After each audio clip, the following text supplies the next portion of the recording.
හොඳයි ඊළඟට අපි බලමු කැටලෝනියාවේ ප්‍රස්ථාව පිරුළු. අහලත් නෑ.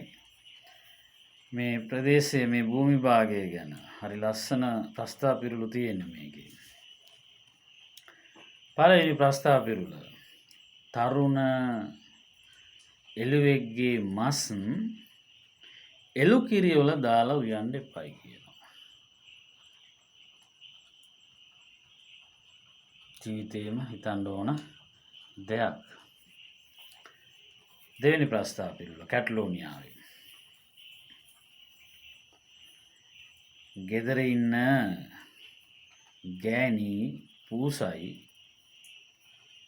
පාරේ ඉන්න බල්ලයි මිනිහයි දෙන්නම එකයි.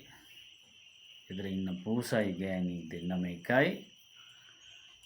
පාරේ ඉන්න බල්ලයි පිරිමියයි දෙන්නම එකයි.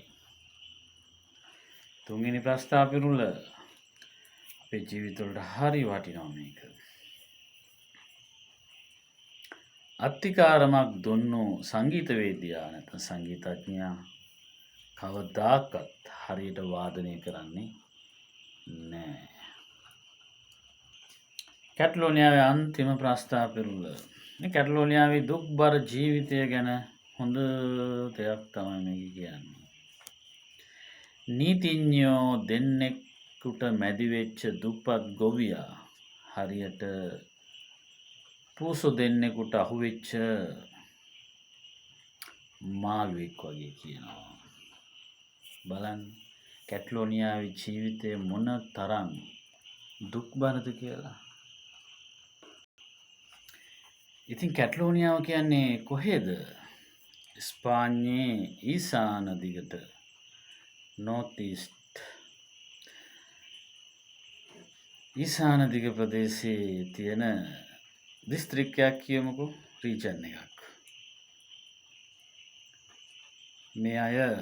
මේ ප්‍රදේශයේ ඉන්න අය හඳුන්වන්නේ කැටලෝනියන්ලා කියලා.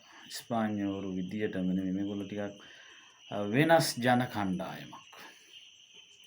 ඉතින් ස්පාඤ්ඤේ එක රීජන් එකක් වෙච්ච කැටලෝනියාවේ මිනිස්සුන්ගේ ප්‍රෝව්ස් නැත්තම් උපදේශ තමයි මේ සියල්ල.